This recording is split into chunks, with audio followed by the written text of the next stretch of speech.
na sirain po ang reputasyon ng ating Vice Presidente. Pero tuloy po ang laban natin mga kaidol. O ano man ang mga sinasabi nila, ano man mga paninira nila, titindig tayo kay Vice President Sara Duterte at ilagay natin siya kasi siya lang po ang makapagbigay ng magandang serbisyo sa ating bayan mga kaidol. So, proven and tested mga kaidol dahil nagawa na po ito ni former President Rodrigo Roa Duterte.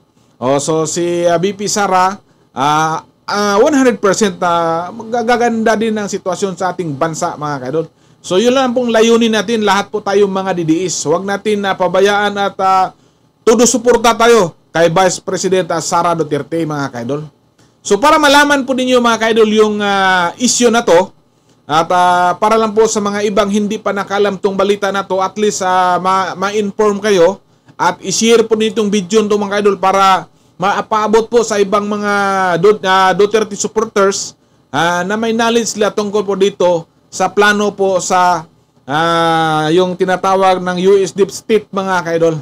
So panoorin po natin yung balita mga kaidol para makuha tayo ng informasyon. Ayon sa mga eksperto, lumalakas ang indikasyon na tinatarget ng US Deep State si Vice President Sara Duterte sa posibleng pagtakbo nitong presidente sa 2028. Si MJ Mondihar magbabalita. Habang patuloy ang tensyon sa pagitan ng mga malalaking bansa, naniniwala ang ilang analyst na may puwersang gustong pigilan ang kandidatura ni Vice President Sara Duterte sa 2028. Tinukoy nila ang US Deep State na umunay takot na ibalik ni VP Sara ang pulisiya ng kanyang ama na pumabor sa China at lumayo sa Amerika. Ayon sa veteranong kolumnista na si Rigoberto Bobby Tiglao, ginagamit ng Amerika ang media machinery nito sa Pilipinas para impluwensyahan ang politika. Kasama rito ang ilang pahayagan at online platforms na ginagamit raw para siraan ang bise. Sabi ni Tiglao na dating Philippine Ambassador to Greece and Cyprus na ang ugat nito ay ang takot ng Amerika na kumalas muli ang Pilipinas sa alyansa nito sa Washington, gaya noong panahon ni dating Pangulong Rodrigo Duterte.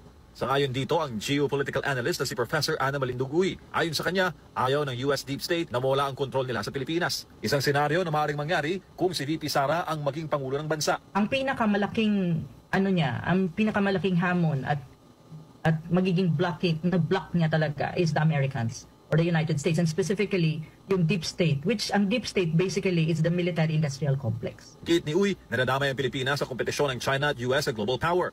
Kapag hindi nagbago ang foreign policy, posible raw madamay ang Pilipinas sa giyera ng dalawang bansa. Si Inday kasi, ang tingin kasi ng mga tao really, and even I really hope, in any case, she becomes president.